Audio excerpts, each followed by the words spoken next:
결혼해서 60년 이상을 함께 살아온 노 부부의 실제 있었던 이야기입니다. 결혼해서 함께 살아온 지가 60년이 된 노 부부는 모든 것을 함께 이야기했습니다. 서로 아무런 비밀이 없었습니다. 단 하나 예외가 있다면 결혼할 때부터 이 할머니가 신부였었죠. 장롱 위에다가 조그만 구두 상자를 하나 올려놓은 거예요. 근데 결혼할 때부터 이 할머니가 할아버지한테 그런 얘기했어요. 젊었을 때는 새신랑이었겠죠. 여보, 이건 묻지 마세요. 궁금해하지도 마세요. 이건 비밀이에요. 난 당신에게 아무것도 비밀이 없습니다. 그러나 이것 하나는 궁금해하지도 말고 열어보지도 말고 물어보지도 마세요. 그렇게 시간이 흘렀어요. 그런데 이제 어느 날 할머니가 아파서 몸져 눕게 되었는데 의사가 이렇게 말하는 거예요. 이 할머니는 다시 회복해서 일어날 수 없습니다. 그렇게 이야기를 한 것이었어요. 그러자 할아버지는 이제 모든 것을 다 정리하고 할머니하고 이제 그 마무리를 해야 한다는 생각에 그 장롱 위에 있던 구두 상자를 조심스럽게 가지고 아내 침대 옆에 놨습니다. 그러자 할머니가 입을 열었어요. 여보, 이제 내가 당신에게 이 구두 상자에 대해서 이야기할 때가 온 것 같아요. 사실 저는 결혼할 때 우리 할머니가 알려주신 건데요. 결혼 생활하면서 남편에게 화가 나면 화내지 말고 다투지 말고 코바늘로 인형을 떠라. 그리고 그 화를 삭히라. 그래서 이 구두 상자 속에 내가 코바늘로 뜬 인형을 그동안 보관해 왔답니다. 열어보세요. 할아버지가 가슴이 너무 콩닥거리지만 조심스럽게 구두 상자를 열었는데 글쎄 인형이 2개밖에 없는 거예요. 할아버지 너무 깜짝 놀래가지고 막 갑자기 감동이 밀려오고 주체할 수 없는 눈물이 흐른 거예요. 세상에 내가 60년 살았는데 어쩌면 이렇게 우리 아내는 나에게 화가 난 적이 2번밖에 없단 말인가. 막 감동도 되고 고맙기도 하고 그래가지고 눈물을 주체할 수 막 흐르는데 근데 인형은 2개밖에 없는데 옆에 돈이 한 뭉치가 있는 거예요. 그런데 여보, 인형은 이제 알겠어요. 이 돈은 뭐예요? 그랬더니 그동안 인형 거반으로 떨어서 팔아서 모은 돈이랍니다. 그 돈이 자그만치 1억 원이 넘는 돈이었어요. 그러자 할아버지는 갑자기 아무 말도 할 수 없었어요. 너무 미안하고 너무 부끄럽고 내가 그동안 아내를 이렇게 많이 화나게 했구나. 그런 생각에 아무런 할 말을 하지 못했습니다. 그러나 이제는 후회해도 아무 소용이 없는 일이었습니다. 그동안 아내와 행복한 가정 생활을 유지할 수 있었던 것이 자기가 아내를 사랑했기 때문인 줄 알았는데 아내가 그렇게 인내하고 인형을 뜨면서 참고 또 참은 결과였구나. 그런 생각을 하게 됐습니다. 그러면서 할아버지는 그런 생각했어요. 이 많은 인형을 뜨면서 아내는 얼마나 많은 눈물을 흘렸을까? 얼마나 많은 아픔을 참아왔을까? 오늘 부부주일로 지킵니다. 성경은 수없이 하나님 안에서 아내와 남편과 아내가 어떻게 사랑하고 섬겨야 하는지를, 어떻게 행복한 가정을 이룰 수 있는지를 말씀하고 있습니다. 이는 우리 하나님께서는 하나님이 친히 세우신 모든 가정이 행복하기를 그렇게 원하신다는 사실이에요. 우리 하나님께서는 천지를 창조하신 후에 맨 먼저 아담을 세우셨습니다. 그런데 아담이 혼자 지내는 것이 하나님 마음에 결코 좋지 않아요. 그래서 하와를 돕는 배필로 만드셨습니다. 그래서 그들을 가정을 세우신 거예요. 하나님이 인류 최초의 공동체를, 가정을 세우신 거예요. 하나님은 교회보다 먼저 가정을 세우셨습니다. 하나님은 학교보다 먼저 교회를 세우셨습니다. 우리 하나님께는 가정이 그렇게 소중합니다. 그리고 아담과 하와는 모두 하나님의 형상으로 만들어진 동등한 인격체였습니다. 오늘 본문에서 우리 하나님은 사도 바울을 통해서 어떻게 아내와 남편이 행복한 가정을 이루어야 하는지를 말씀하고 있습니다. 이는 모든 가정의 행복은 하나님의 소원이고 하나님의 명령이라는 의미예요. 같이 해볼까요? 행복한 가정은 하나님의 소원이고 하나님의 명령이다. 그렇습니다. 행복한 가정 이루는 건요, 우리만 꿈꾸는 게 아니고 하나님의 소원이고 하나님의 명령이에요. 또한 모든 가정의 행복을 지키는 것은 신앙생활의 한 부분임을 기억해야 합니다. 그러니까 행복한 가정을 나를 위해서 지키는 게 아니고 하나님의 소원이고, 행복한 가정 이루는 건 하나님의 명령이고, 따라서 행복한 가정 이루는 건 신앙생활의 한 부분이라고 하는 거예요. 행복한 가정을 이루기 위한 지침, 행복한 가정의 가이드라인을 오늘 본문에서 찾을 수 있습니다. 오늘 본문에서 사도 바울은 먼저 아내들이여 라고 말해요. 그렇다면 왜 하나님은 사도 바울을 통해서 행복한 가정의 말씀을 하시면서 아내들에게 먼저 사명을 주십니까? 아내들이여 라고 부르신 주님은 자기 남편에게 복종하기를 주께 하듯 하라 말씀하세요. 그러니까 행복한 가정의 키가 아내에게 있다는 거죠. 왜 그럴까요? 그것은 하나님께서 하와를 창조하신 목적 때문이에요. 하나님은 아담을 창조하시고는 생육하고 번성하고 땅에 충만하라, 다스리고 정복하라 했어요. 그런데 하와에게는 유일하게 아담을 돕는 배필로 지으셨다는 사실이에요. 우리 창세기 2장 18절 말씀 같이 읽어요. 시작. 여호와 하나님이 이르시되 사람이 혼자 사는 것이 좋지 아니하니 내가 그를 위하여 돕는 배필을 지으리라 하시니라. 아멘. 돕는 배필이 하와의 사명인 거예요. 따라서 우리 하나님께서는 창조의 질서적 측면에서 아내로 하여금 남편의 권위에 순복하되 교회가 그리스도에게 순종하듯 자발적인 복종을 권면하고 있습니다. 지금 바울은 자기 의견이나 경험을 말하는 게 아니고 하나님의 명령을 전하고 있습니다. 고린도전서 11장 3절 말씀 같이 한번 읽어요. 시작. 그러나 나는 너희가 알기를 원하노니 각 남자의 머리는 그리스도요 여자의 머리는 남자요 그리스도의 머리는 하나님이시라. 예, 여자의 머리는 남자라고 하는 거예요. 신기하죠? 하나님은 동등한 인격체로 하나님의 형상으로 남자와 여자를 만드셨어요. 그런데 왜 서열을 구분 지으시는 것처럼 여자의 머리는 남자다, 남자의 머리는 그리스도요, 그리스도의 머리는 하나님이시라고 규정하고 있을까요? 그것은 하나님의 창조 질서라고 하는 거예요. 우리 고린도전서 11장 9절 말씀 같이 읽어요. 시작. 또 남자가 여자를 위하여 지음을 받지 아니하고 여자가 남자를 위하여 지음을 받은 것이니. 남자가 여자를 위하여 지음 받은 게 아니고 여자가 남자를 위하여 지음 받았다고 하는 거예요. 그러므로 아내는 하나님이 짝지어 주신 남편에게 최선을 다해서 협력하고 돕고 존중해야 된다고 하는 거예요. 23절에서도 남편은 아내의 머리다라고 강조하고 있습니다. 여러분, 실제로 이 세상에는요, 아내가 지혜로워서, 아내가 현명해서, 아내가 하나님 말씀 순종해서 남편을 훌륭하게 성공시킨 사례가 수없이 많이 있습니다.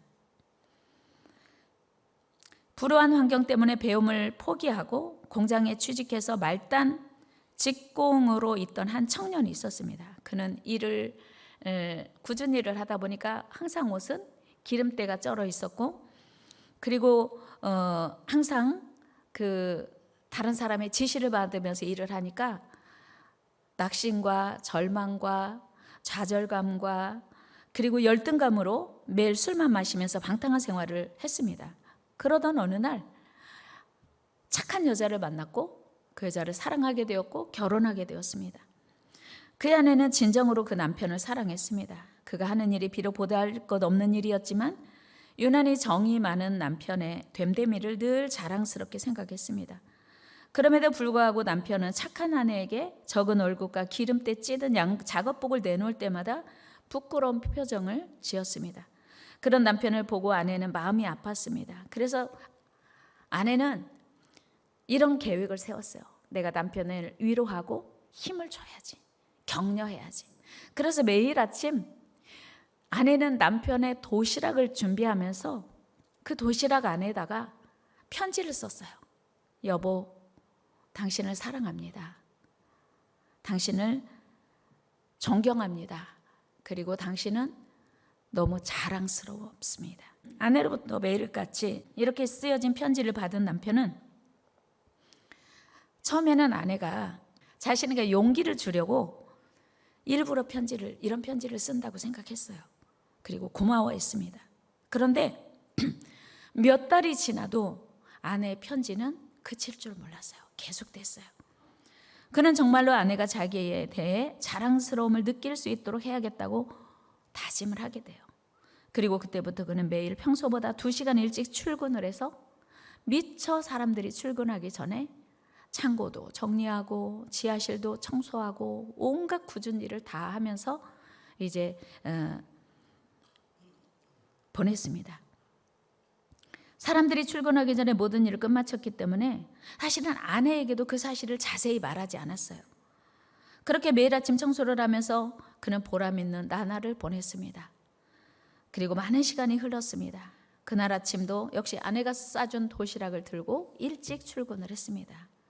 서둘러 공장으로 가서 여느 때와 다름없이 공장 청소를 하고 기쁘게 이제 굳은 일을 했습니다. 점심때가 되어서 그날도 어김없이 아내의 편지를 읽으며 맛있는 도시락을 행복하게 먹었습니다. 바로 그때 사장실로 급히 올라오라는 소식을 듣습니다. 내가 무슨 잘못을 했나? 왜 사장님이 나를 찾지?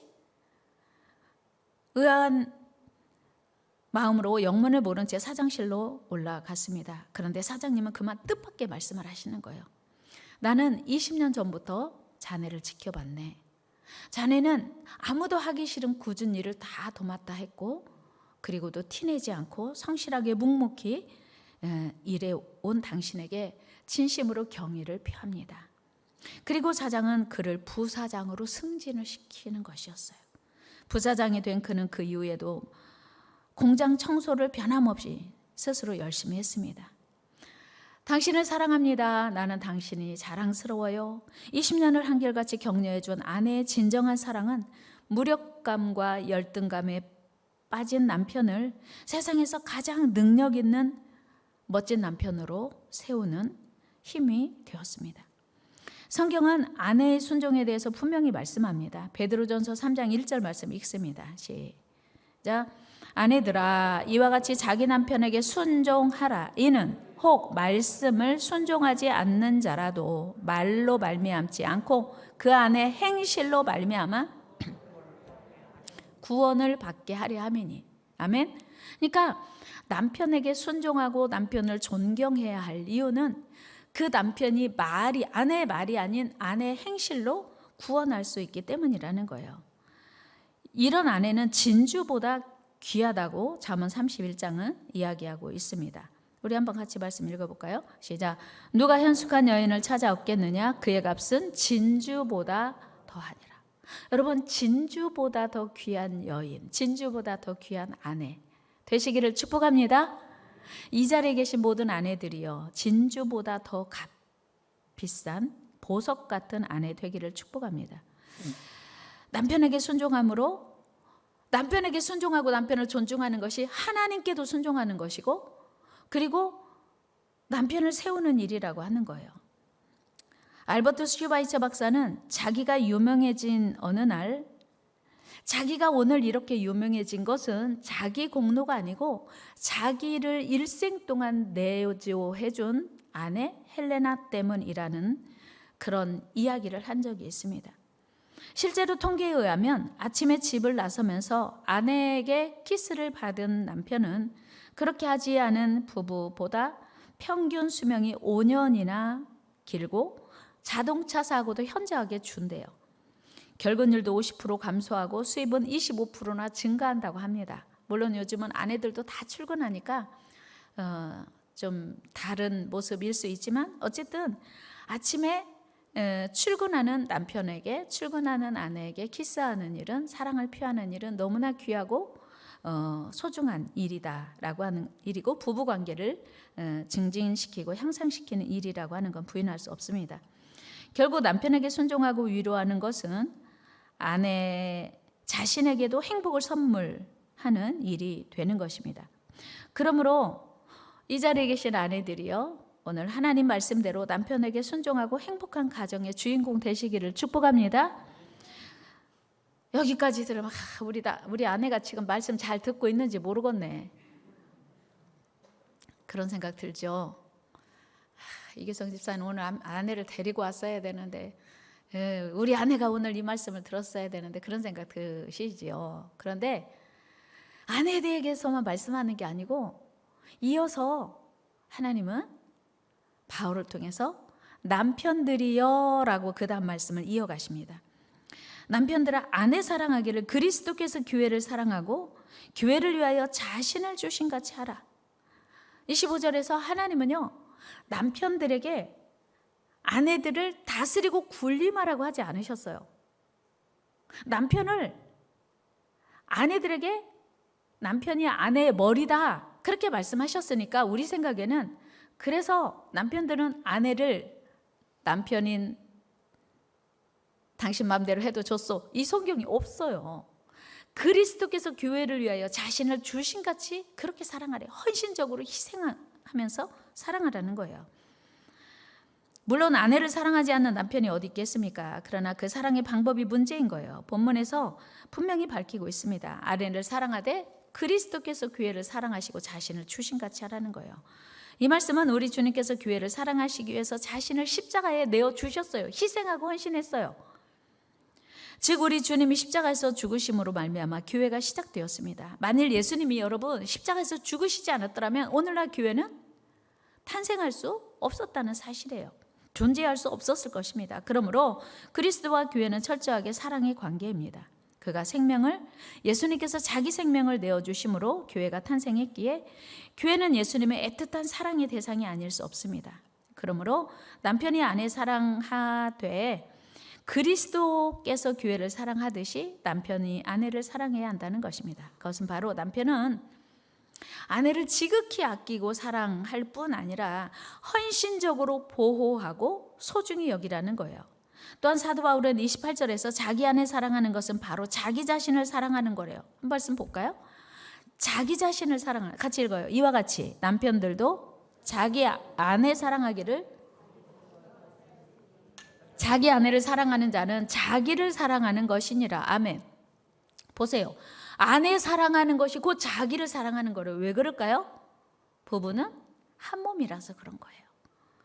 아내 사랑하는 것이 나를 사랑하는, 남편들만 큰 소리로 같이 해봅니다. 아내를 사랑하는 것은 나를 사랑하는 것이다. 그렇습니다.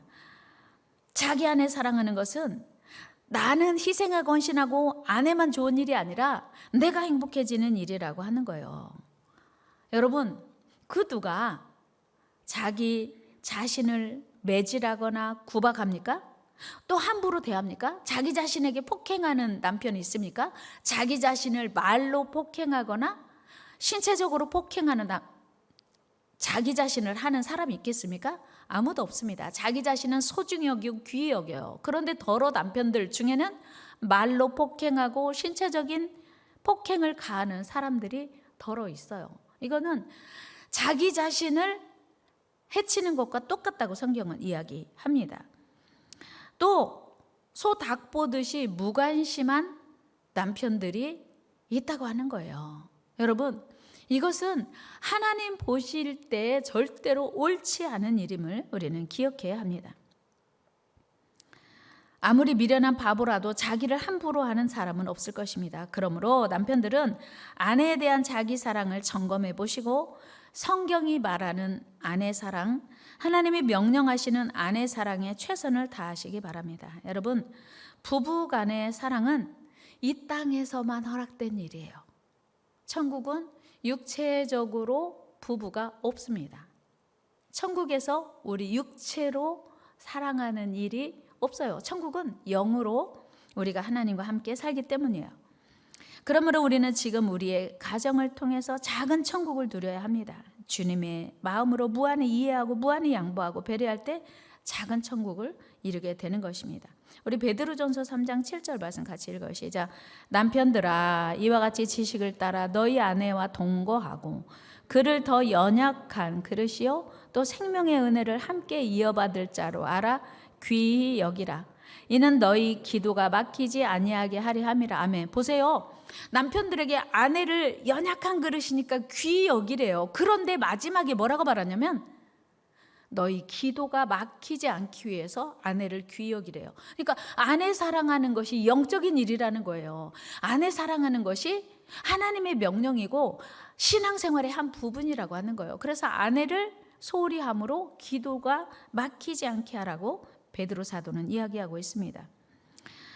그러나 오늘날 가정은 안타깝게도 참으로 허약한 관계가 되고 있습니다. 너무 쉽게 만나고 너무 쉽게 헤어지고 너무 많은 순간 이혼을 생각하고 살아갑니다. 여러분, 결혼할 때도 신중하게 해야 되고 정말 하나님의 뜻에 맞는 결혼이 맞은가, 이 결혼이 정말 하나님이 기뻐하시는가 고민하고 기도해야 돼요. 뿐만 아니고 일단 결혼했으면 하나님이 짝지어 주셨다고 믿고 절대로 이혼하면 안 됩니다. 물론 이혼 사유가 있어요. 구약에서도 이혼 사유가 있어요. 몇 가지.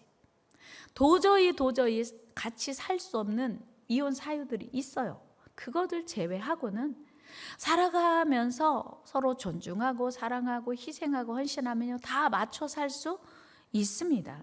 무슨 남편이 하여튼 고칠 수 없는 어떤 그런 뭐가 있다면 몰라도 하여튼 아내가 무슨 하여튼 정말 말할 수 없는 어떤 게 있다면 몰라도 그렇지 않고는 헤어지면 안 된다고 하는 거예요. 그런데 요즘요 하루에 세 커플이 혼인하면 한 커플은 이혼한다고 해요. 서양은 더 하고요. 두 커플이 결혼하면 한 커플은 이혼하는 그런 세상에 우리가 살고 있습니다. 너무 쉽게 무너지고 멀어지고 끊어지고 헤어지는 것이 부부임을 우리는 지금 보고 느끼고 있습니다. 그러나 우리는 정말 하나님이 원하시는 부부 관계가 맞은가 생각하고 하나님이 원하시는 대로 우리는 가정을 세워가야 돼요. 오늘 본문에서 사도 바울은 부부관계를 그리스도와 교회의 관계로 설명하고 있습니다. 그렇습니다. 그리스도와 교회의 관계는 뗄래야 뗄 수가 없어요. 한 몸이기 때문이에요. 마찬가지로 부부가 한 몸이라는 사실을 잊어버리면 안 됩니다. 우리 에베소서 5장 31절 말씀 같이 읽어 시작. 그러므로 사람이 부모를 떠나 그의 아내와 합하여 그 둘이 한 육체가 될지니. 아멘. 결혼식에서 그런 얘기 많이 하죠. 옛날에는 검은 머리가 팥불이 될 때까지 가난하든지 부하든지 건강하든지 병들었든지 언제 어느 때든지 한 몸이 되어서 끝까지 해로하라고 하는 결혼 서약을 참 많이 하죠. 그러므로 한 번 결혼하면요 사람이 인위적으로 나눌 수 없어요. 그리고 파기할 수도 없습니다. 그러므로 우리는 하나님께서 주신 은혜와 축복을 감사함으로 누려야 돼요. 우리 전도서 9장 9절 말씀 읽어 시작. 내 헛된 평생의 모든 날 곧 하나님의 해 아래서 네게 주신 모든 헛된 날에 네가 사랑하는 아내와 함께 즐겁게 살지어다. 그것이 네가 평생의 해 아래서 수고하고 얻은 내 몫이니라. 결혼은요 하나님의 선물이에요. 행복한 가정은요 하나님의 선물입니다. 그래서 요즘요 이렇게 연세가 드시고 요즘에 이제 오래오래 이렇게 평균 수명이 길어지니까 소 닭 보듯이 하고 사는 부부가 참 많더라고요. 이건 절대 하나님이 기뻐하시는 일이 아니에요. 행복한 가정 되도록 노력해야 합니다.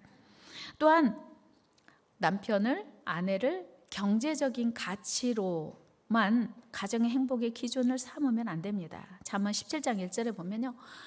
마른 떡 한 조각만 있고도 화목하는 것이 제육이 집에 가득하고 다투는 것보다 낫다 그랬어요. 그러니까 집에 부족한 것이 없지만 늘 다투면요. 그건 하나님이 기뻐하시는 행복한 가정이 아니라고 하는 거예요. 마른 떡 한 조각만 있고도 행복한 것이 하나님의 뜻이라는 거예요. 그리고 우리 가정을 하나님이 세우셨음을 믿고 하나님을 떠나면 안 돼요. 어떤 가정도 하나님을 주인으로 모셔야 됩니다. 우리 신명기 29장 말씀 18절 읽어 시작. 너희 중에 남자나 여자나 가족이나 집 하나 오늘 그 마음이 우리 하나님 여호와를 떠나서 그 모든 민족의 신들에게 가서 섬길까 염려하며 독초와 쑥의 뿌리가 너희 중에 생겨서. 하나님을 떠나면요 가정의 행복은 절대로 유지되지 못합니다. 그래서 우리가 하나님을 사랑하고 섬기는 하나님 안에서 믿음의 가정을 세워갈 때 행복한 가정이 이루어진다고 하는 거예요. 마지막으로 가정의 행복을 위한 3가지 요소에 대해서 말씀드리고 말씀을 마무리하려고 합니다. 먼저 입을 열어야 돼요. 첫째로 행복한 가정의 요소 첫째는 입을 열어야 돼요. 말을 하라 그 말이에요. 말을 안 하면요, 상대방의 마음을 몰라요. 말이 없는 분들은요, 말이 많은 아내를 싫어해요. 말이 많다고. 근데 필요한 말은 해야 돼요. 어떤 말? 사랑합니다. 수고하셨습니다. 존경합니다. 행복합니다. 미안해요. 잘못했어요. 내가 실수했어요. 끊임없이 사과하고 사랑한다는 말도 해야 돼요. 연습 한번 해볼까요? 사랑합니다. 진심을 담아서 해야지. 사랑합니다. 존경합니다. 미안해요. 미안해요. 잘 안 하, 남자분들만 해봐요. 미안해요. 큰 소리로, 더 큰 소리로 시작. 미안해요. 평생 한 번도 안 해보신 분도 아마 계실걸요. 마음으로 수없이 해도 마음만 있으면 다 알지. 그걸 꼭 말로 해야 돼. 예, 말로 해야 돼요. 여자들은요, 사랑한다는 말 한마디 듣고 싶어서 평생 살아요. 한번 해봐요. 남자분들만. 사랑합니다. 소리가 그렇게 안 나올까요? 더 크게. 사랑합니다. 미안해요. 말을 해야지. 말을 안 하면 어떻게 알아요? 그리고 여보, 나 오늘 피곤해요. 나 오늘 이거 먹고 싶어요. 나 오늘 컨디션이 안 좋아요. 얘기를 해야지. 나 오늘 직장에서 밖에서 무슨 일이 있었는데 오늘 아무 말도 하고 싶지 않아요. 그렇게 하고 해야지. 혼자 삐지고 있으면요, 무슨 속이 있는지 무슨 사정이 있는지 알 수가 없단 말이에요. 입을 열어야 돼. 행복한 가정의 비결 첫 번째는 입을 열어서 말을 해라.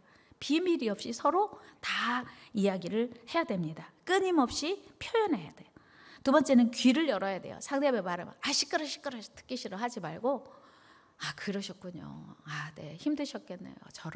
저런 공감을 해주면서 들어야 돼요. 경청을 해야 돼요. 상대방이 뭔가 말하고 싶을 때 왜요? 무슨 일이에요? 아니에요. 얘기해 보세요. 제가 들어줄게요. 그래서 남편이 밖에서 무슨 일이 있으면 아내가 내 편이라고 하는 걸 확인시켜줘야 돼요. 아내도 무슨 일이 있어서 말하고 싶을 때 내 편이라고 하는 걸 확인시켜줄 필요가 있어요. 공감해야 돼요. 경청해야 돼요. 상대방이 기쁘게 해주기 위해서 상대의 말을 진지하게 들어야 합니다. 그 다음에 3번째는요, 계획을 함께 세워야 돼요. 남편이 계획을 다 세워놓고 짜잔 하는 건요, 아내는 진짜 화날 일이고 어이가 없는 일이에요. 너무 당황스럽게 만들지 말고 처음 시작부터 계획을 함께 해야 돼요. 공유해야 돼요. 어떤 일이 있는지, 남편에게 무슨 상황이 있는지, 어떤 계획이 있는지 아내가 모르는 건 그건 부부라고 말할 수 없어요. 행복한 가정 이루기 참 어렵습니다. 그래서 어떤 문제라도 의논할 수 있어야 돼요. 작은 일도 함께 합시다. 작은 일도 함께 합시다. 작은 일도 함께 나눕시다.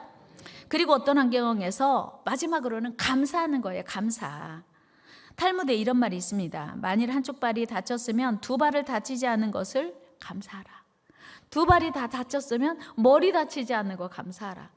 머리를 다쳤으면 생명이 있는 거 감사하라. 그리고 생명이 끊어졌으면 천국에서 만날 것을 감사하라. 그러니까 삶의 모든 순간을 감사로 마무리하라고 하는 거예요. 오늘 본문을 우리에게 권면하는 사도 바울은 사랑하는 아내 없었어요. 자식도 없었어요. 평생을 독신으로 하나님을 섬겼습니다. 몇 명의 친구가 있었지만 그마저도 모두 배신하고 떠나가 버렸습니다. 그는 복음 때문에 많은 매를 받고 감옥에 갇히기도 했습니다. 가난과 궁핍과 추위와 배고픔으로 많은 고통을 당했습니다. 그러나 그런 중에도 그는 만족하기를 배웠다고 고백하고 있어요. 빌립보서 4장, 이 말씀이 감옥에서 하는 말씀임을 우리가 기억하고 같이 읽어봅니다. 시작. 내가 궁핍함으로 말하는 것이 아니니라. 어떤 형편에든지 나는 비천에 처할 줄도 알고 풍부에 처할 줄도 알아. 모든 일 곧 배부름과 배고픔과 풍부와 궁핍에도 처할 줄 아는 일체 비결을 배웠노라. 아멘. 바울은 빌립보서가 감옥에서 보낸 서신이 옥중 서신인데 기뻐하라 기뻐하라 기뻐하라를 무려 밖에 있는 성도들에게 수없이 말해요. 빌립보서에서 뿐만 아니고 그의 서신에서 감옥에 있어 썼던 그의 서신에서 수없이 감사하라 기뻐하라를 반복하고 있습니다. 여러분 그거 아세요? 항상 불평과 불만을 늘어놓는 사람은 일생이 불행해진다고 하는 거예요. 그리고 그 가정에도 평화가 있지 않아요. 행복하지 않습니다. 사업의 성공도 기대할 수 없어요. 그러나 시련과 고난 앞에서도 감사할 수 있는 사람은 성숙한 사람이요, 성공할 수 있는 사람이요, 성숙한 그리스도인이라고 하는 거예요. 여러분 아무리 생각해도 도무지 감사할 조건이 없어 보이는 절망적인 상황에서도 우리 기독교인은 감사의 언어를 잊지 말아야 돼요. 왜요? 하나님이 범사에 감사하라고 했기 때문이에요. 항상 기뻐하라고 했기 때문이에요. 여러분 사랑은요 오래 참는 거예요. 사랑은 기다리는 거예요. 인내하는 거예요. 사랑은 내가 손해보는 거예요. 사랑은 자기 욕심을 주장하지 않는 것입니다. 상대방을 높이는 거예요. 우리 예수님이 교회를 위해서 그러신 것처럼 남편과 아내가 서로 사랑한다고 말하면 서로 희생하고 양보하고 기다려주고 섬기는, 존중하는 그런 자세로 살아갈 때 여러분들의 가정이 행복한 가정 될 줄로 믿습니다. 이것이 하나님의 소원이고 하나님의 명령이에요. 기도합니다. 하나님 감사합니다. 하나님은 우리 모든 성도들의 가정이 행복하기를 원하십니다. 그런데 행복한 가정은 저절로 이루어지지 않습니다. 하나님의 명령인 행복한 가정을 이루기 위해서 아내가 먼저 남편을 부지런히 돕고 섬기는, 남편을 아내의 머리임을 알고 늘 존중하는 그런 아내가 되게 하여 주옵소서. 남편은 아내를 사랑하기를 자기 몸처럼 사랑하라고, 그리스도께서 교회를 위하여 자기를 희생하신 것처럼 사랑하라고 하셨습니다. 이 모든 명령을 잘 지켜 행하는 우리 모든 성도들 되게 하시고 모든 가정이 천사가 부러워할 만한 행복한 가정 되게 하여 주옵소서. 예수님의 이름으로 기도드리옵나이다. 아멘. 우리 같이 찬양하면서 준비하신 힘을 드립니다. 사랑은 언제나 오래 참고 찬양하겠습니다.